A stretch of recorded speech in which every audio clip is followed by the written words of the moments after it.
വചനം 42 വാക്കർത്ഥം. വഇ യുകദ്ദിബൂക ഇവർ നിന്നെ കളവാക്കുന്നുവെങ്കിൽ ഫഖദ് കദ്ദബത് തീർച്ചയായും കളവാക്കിയിട്ടുണ്ട് ഖബ്ലഹും ഇവരുടെ മുമ്പ് ഖൗമു നൂഹിൻ നൂഹിൻ്റെ ജനത വആദുൻ ആദും വസമൂദു സമൂദും.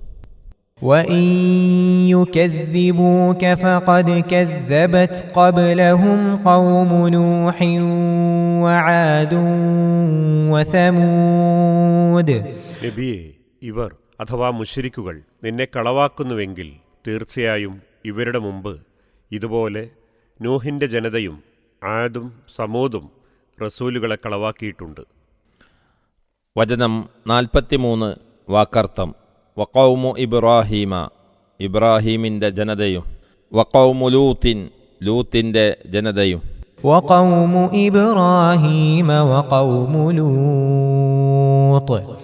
ഇബ്രാഹീമിൻ്റെ ജനതയും ലൂത്തിൻ്റെ ജനതയും കളവാക്കിയിട്ടുണ്ട്. വചനം 44 വാക്കർത്ഥം. വ അസ്ഹാബു മദിയന മദിയൻകാരും മദിയൻ നിവാസികളും വകുദ്ദിബ മൂസ മൂസായും കളവാക്കപ്പെട്ടു. ഫഅംലൈതു എന്നാൽ ഞാൻ സാവകാശം നൽകി അഥവാ അയച്ചുവിട്ടുകൊടുത്തു. ലിൽ കാഫിരീന അവിശ്വാസികൾക്ക്. സുമ്മ അഖദ്തുഹും പിന്നീട് അവരെ ഞാൻ പിടിച്ചു. ഫകൈഫ കാന അപ്പോൾ എങ്ങനെയായി നക്കീർ എൻ്റെ പ്രതിഷേധം വെറുപ്പ്. وأصحاب مدين وكذب موسى فأمليت للكافرين ثم أخذتهم فكيف كان نكير.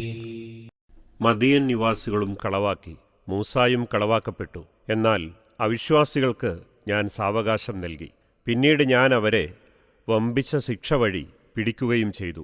അപ്പോൾ എൻ്റെ പ്രതിഷേധം എങ്ങനെയായി, അത് കുറിക്കുകൊണ്ടില്ലേ? വചനം 45 വാക്കർത്ഥം. ഫകഅയ്യിൻ അങ്ങനെ എത്രയാണ്, എന്നാൽ എത്രയാണ്, മിൻ ഖറിയത്തിൻ നാടുകൾ നാട്, അഹ്ലക്നാഹ നാം അത് നശിപ്പിച്ചിരിക്കുന്നു, വഹിയ അതായിരിക്കെ, ളാലിമത്തുൻ അക്രമം ചെയ്യുന്നവ, ഫഹിയ എന്നിട്ട് അവ, ഖാവിയത്തുൻ വീണടിഞ്ഞു കിടക്കുന്നവയാണ്, അല ഉറൂഷിഹ അവയുടെ മേൽപ്പുരകളോടെ, വബിഇരിൻ കിണറും എത്രയാണ്, മുഅത്വലത്തിൻ ഉപയോഗശൂന്യമായ അഥവാ ഉപേക്ഷിച്ചു കിടപ്പുള്ള, വഖസ്രിൻ മാളികയും എത്രയാണ്, മഷീദ് കെട്ടിപ്പൊക്കപ്പെട്ട. فكأين من قرية أهلكناها وهي ظالمة فهي خاوية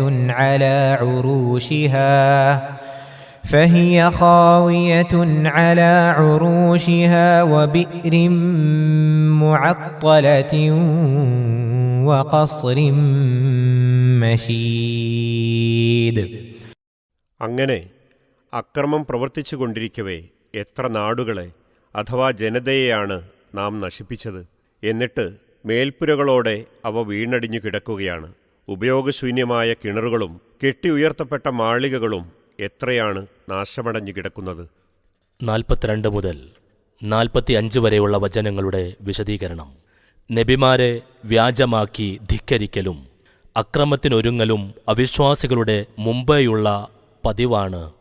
എന്നാൽ ആദ്യം അല്ലാഹു അവർക്ക് കുറെ അയവ് കൊടുക്കുന്നു, പിന്നീട് ശക്തിയായ ശിക്ഷ മൂലം അവരെ നശിപ്പിക്കുകയും ചെയ്യുന്നു. അങ്ങനെയുള്ള വമ്പിച്ച സംഭവങ്ങളുടെ എത്രയോ ദൃഷ്ടാന്തങ്ങളും അവശിഷ്ടങ്ങളും ഇവർക്ക് കണ്ടറിയത്തക്കവണ്ണം ഇപ്പോഴും അവശേഷിക്കുന്നുണ്ട്.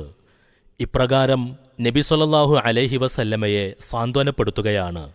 സ്വാലിഹ് അലൈഹിസ്സലാത്തു വസ്സലാം നബിയുടെ ജനതയാണ് സമൂദ്. ഹൂദ് അലൈഹിസ്സലാത്തു വസ്സലാം നബിയുടെ ജനതയാണ് ആദ്.